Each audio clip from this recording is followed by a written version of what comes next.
दुसऱ्या दिवशी जातो तो 120 रुपये झालं. 15 किलोच्या डब्याला 240 रुपये एक्स्ट्रा. नवरा बायकोची भांडणं, कारण तो आणायला गेला तर संध्याकाळी 7 वाजता 240च काय गेले. तो विचार आला, शांत बसला, म्हणला लाडकी बहीण. म्हणजे तुम्ही इकडे द्यायचं, इकडे काढून घ्यायचं. काँग्रेस म्हणते आम्ही जीवनावश्यक वस्तूंचा दर स्थिर ठेवून तुम्हाला लाडकी बहिणीचा सन्मान. हे लक्षात घ्या. इकडे काढून घेऊन आम्हाला नको आहे. तर लाडक्या बहिणीचा सन्मान घेणाऱ्यांना तुम्ही विचारा, तुमच्या आईला विचारा. जेव्हा 72चा दुष्काळ होता आई, त्याच वेळी पोलिओनं डोकं वर काढलेलं. आणि या पोलिओसाठी काँग्रेसनं खूप पैसा खर्च केला. म्हणून माझ्या बापाचा हातपाय चांगलं राहिलं. त्या माझ्या बापाचं हातपाय चांगलं राहिलं म्हणून मला ते शिकवू शकले. ह्या काँग्रेसचं महत्त्व तू विसरू नकोस. बहिणीला सांगा, बहीण तुला माहिती झालंय ना, तिने 1500 दिले ना, आम्ही 3000 देतोय जीवनावश्यक वस्तूंचा दर स्थिर ठेवून. बहिणीला सांगा, तुला मिळालं, तुझ्या मुलाचं काय, म्हणजे माझ्या भाच्याचं काय. या भाच्याला नोकरी मिळू नये म्हणून मुद्दाम पेपर फोडतात. काँग्रेसचा जाहीरनामा होता, त्या जाहीरनाम्यात होतं त्यांच्या लोकसभेचा की 10 वर्ष शिक्षा पेपर फुटीला. का होती?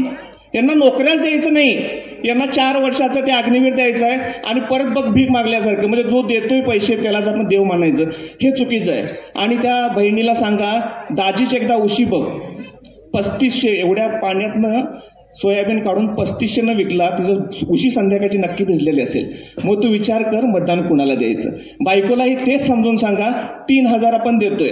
आणि यांनी सगळ्यात महत्वाचा विषय, जेव्हा काँग्रेसनं हे जे घोषित केलं, दुसऱ्या दिवशी बातम्या लागलेल्या.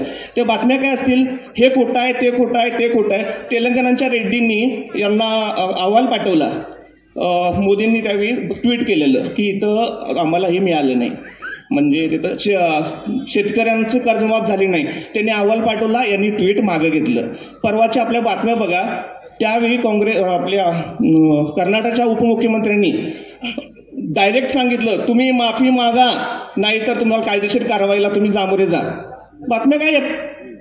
म्हणजे ह्या गोष्टी आहेत, सगळ्या गोष्टी समजावून घ्यायला पाहिजे.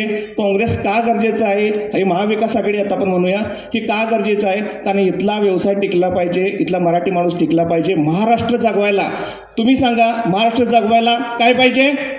या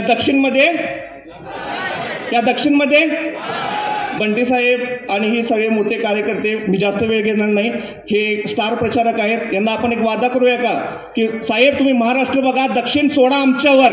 करायचा वादा? बोला, दक्षिणचा एकच आवाज. नाही रे, कसला आवाज आहे ठाण्या वाघाचा यार. दक्षिणचा एकच आवाज. धन्यवाद.